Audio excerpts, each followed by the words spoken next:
Hey YouTube, this is KP with KP Details. Thank you for joining me along my mobile detailing journey. I'm going to be doing an exciting upgrade to the Westinghouse iGen4500. As you know, small engines, you really have to keep the oil changed, and changing the oil on this required taking off the cover because the drain plug for the oil was offset just enough that I could not get it with my drill. So because I'm also going to be doing an upgrade, going to pull off this side panel. You can pull the pull cord all the way out, and then this panel is just going to rest on the ground while you're doing what you need to do in order to get everything changed out. This is a Drainsit HON 1010. This is a Gen Exhaust magnetic dipstick and the Gen Exhaust oil change tube. So in order to get started with just the regular oil change, which I had to do first, I took out the rubber plug that's underneath the drain bolt. You can see me moving in here with my left hand, and you remove the 10mm oil drain bolt that is right there, and here we go with the oil change. This is the easiest part. I do have to put the pig blankets that you see, and then I used a flexible funnel because that's really the least messy way that I was able to actually do this oil change.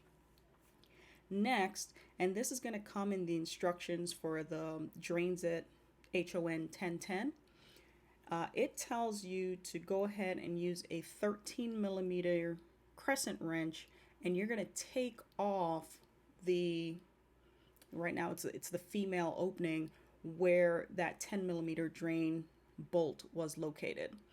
Once you get that unscrewed, take that out, put that in a safe place. You're not going to need it again. You remember, use the open end of the crescent wrench for this. And then you're going to take the end of the Drainsit hose that has the nipple, and you're going to screw it into that opening. So once you're done with that, you actually just tuck it in on itself and stick it right back inside the generator. So once that's done, you're pretty much done with your oil change, but now you just have a ton of cleanup because of that knockout plane down on the bottom. I did use the oil change tube to refill my generator. As part of the 50-hour service, Westinghouse indicates that this is the time to also clean your air filter. The air filter, because I'm trying to keep anything oily into my oil container, and that's where I'm going to empty out my Ziploc bag here. I did a Ziploc bag with dishwashing detergent, which is what they recommend, with some warm water. Got a little bit messy, but that's okay. Get my air filter, stick that in here, and you have to make sure that you give it some pretty decent agitation. So they just recommend squeezing it around to get oil and dirt and so forth out of it. Once that's done, I had a 2-gallon Ziploc bag with just fresh water, and that's what I used to rinse out my air filter when I was done.